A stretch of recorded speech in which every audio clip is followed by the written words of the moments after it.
This is a video on how to use Sibelius for notating music. So we're going to open up the program.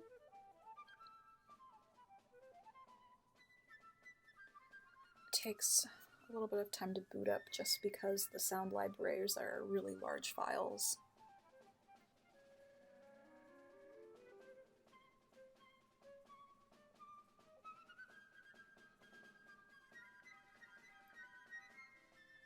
Okay.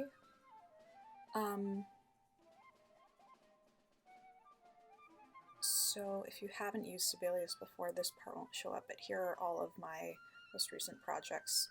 So whatever you've worked on most recently will show up, but we're going to want to create a new score. And there are a lot of options, like these templates that are available for you to use. If there's something that you're trying to create that's more standard. So let's say I wanted to write something for a string orchestra. There's already a string orchestra option. So from here we can see violin 1, 2, viola, cello, and bass. I'm going to keep it portrait, house style, so there are different texts that you can use. The house style for me is fine. I've never really had a need or want to change it, but totally up to you. If you need to add another instrument, just click on add instrument, or if you needed to remove, so let's say I didn't need bass, delete from score, it's gone. To add something back in, just look it up. Here's bass, add to score, automatically goes to the bottom. If I wanted to add a singer, maybe I have a solo female voice, I can put either solo soprano or solo alto. Let's just do soprano, and the soloist will be at the top. Great. And on top of that, maybe I want drum set. Let's just say that's what we wanted to use, drum set. I'm going to want to put at the bottom, so extra staff. Oh, I'm sorry. Move down. Okay, and let's add piano while we're at it. Now, piano automatically has the 2 staffs, but in case it didn't, I deleted the 1, and there was only 1 staff, so just the treble, for example, I can add the extra staff below, and there we go, now we have the bass part too. Okay, so those are all the instruments I want. Great. Here we can see that the house style adjusts for those extra instruments. Here's the soprano solo up top, our string ensemble, drum set, and piano. Time signature, so hopefully you already know which meter you're going to be playing in. I think I'm feeling 6/8 for my composition, so I'm going to select 6/8. And it lets you choose any that you want, so if you had something weird like 9,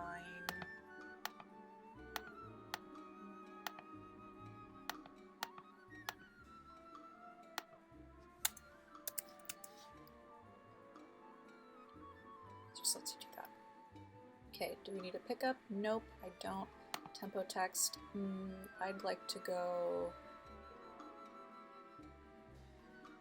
let's use a German term, and let's use langsam.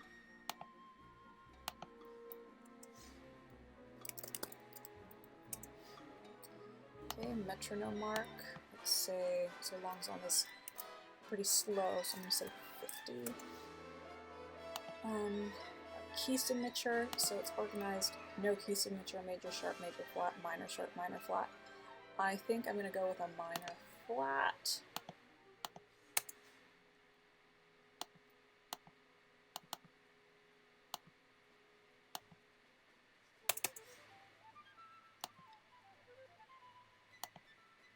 Should we add D major?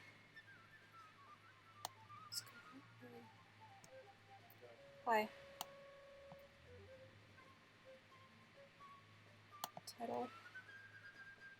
Excuse me, I was saying hi to a colleague walking by. Title, super awesome composition project. Composer, and you've got my name, you would put your name, lyricist. That's not really necessary. If you're taking lyrics from someone else, you should definitely give them credit, but I am not. Copyright, if this is an original composition of yours, you can put your name and the year if you'd like.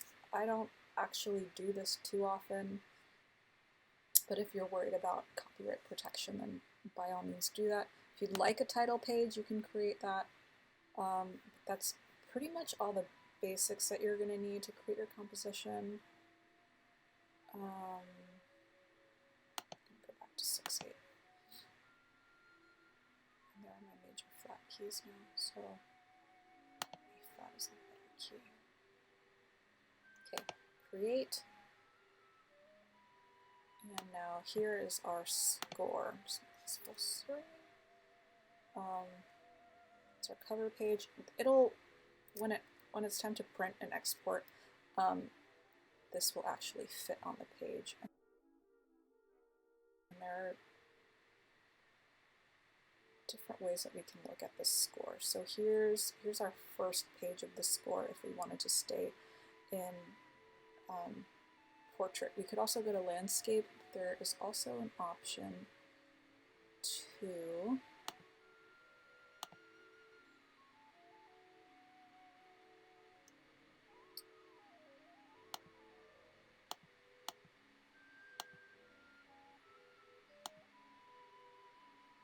so down here, you can look at the score in different views. If you'd like pages to go this up and down or side to side, this would be book view, separate pages, similar book view. This is up and down, and then this is just infinite portrait.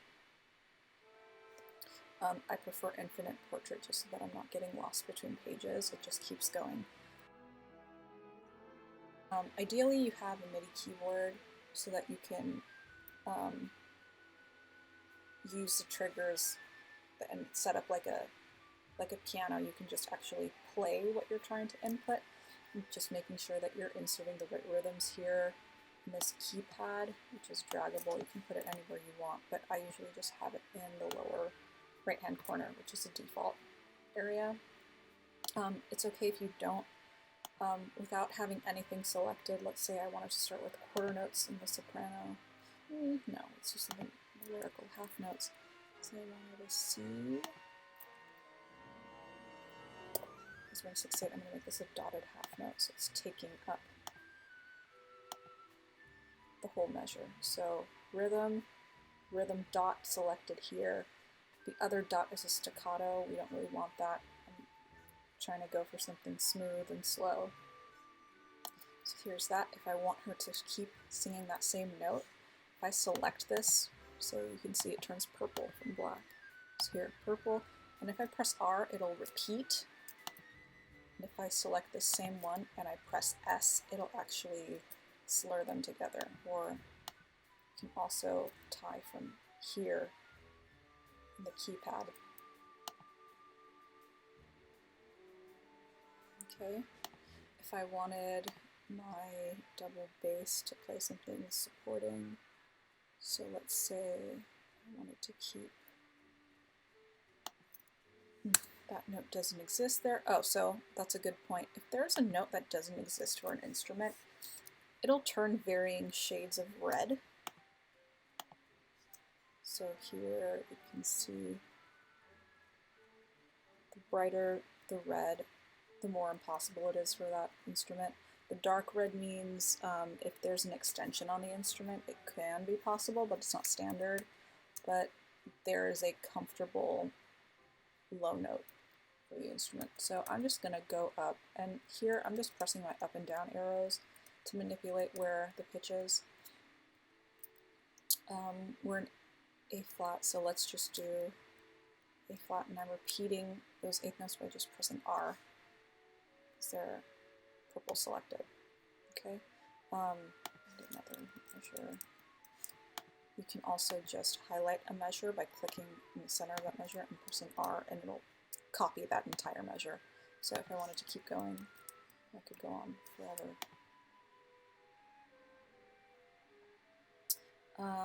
Maybe in the cello I want dotted quarter notes, so I'm selecting quarter note and the rhythm dot, and now I'm putting in my cello part.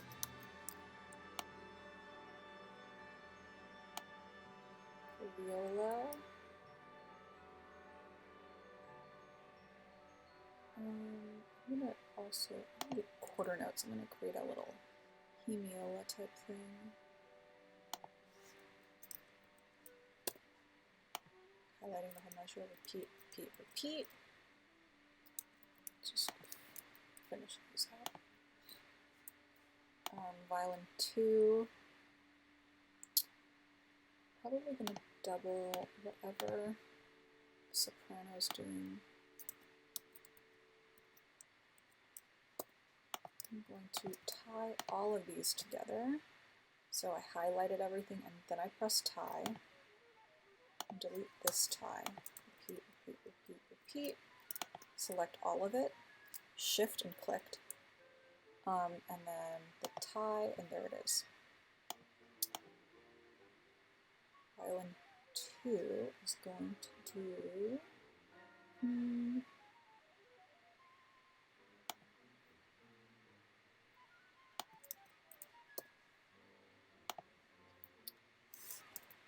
something a little more rhythmic.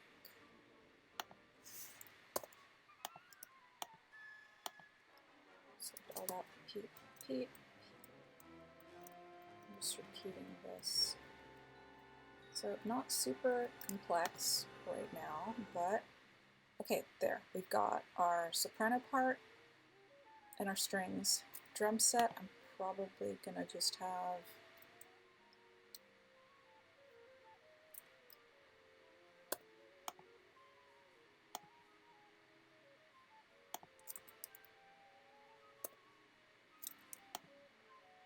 this eighth note.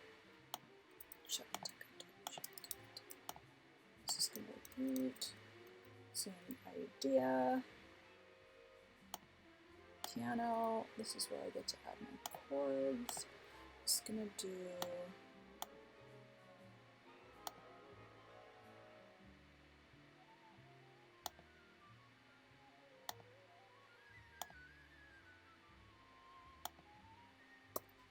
just like A flat.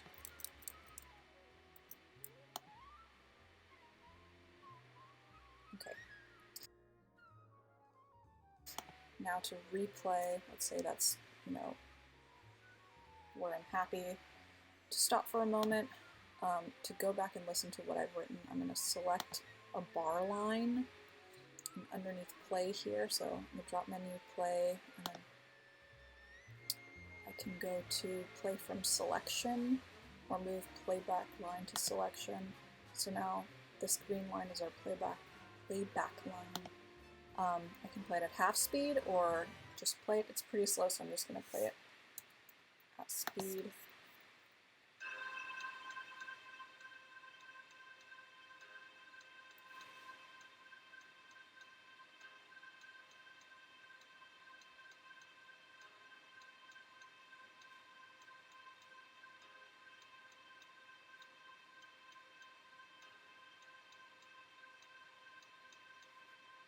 Okay, so it's not really going anywhere yet, but that is the beginning of our composition. To zoom in and out, you can either use these buttons down here, or just like anything else in a Mac, just 2 fingers moving away from each other will zoom in, pinching will zoom out. Okay, so that's basically how to get started in Sibelius.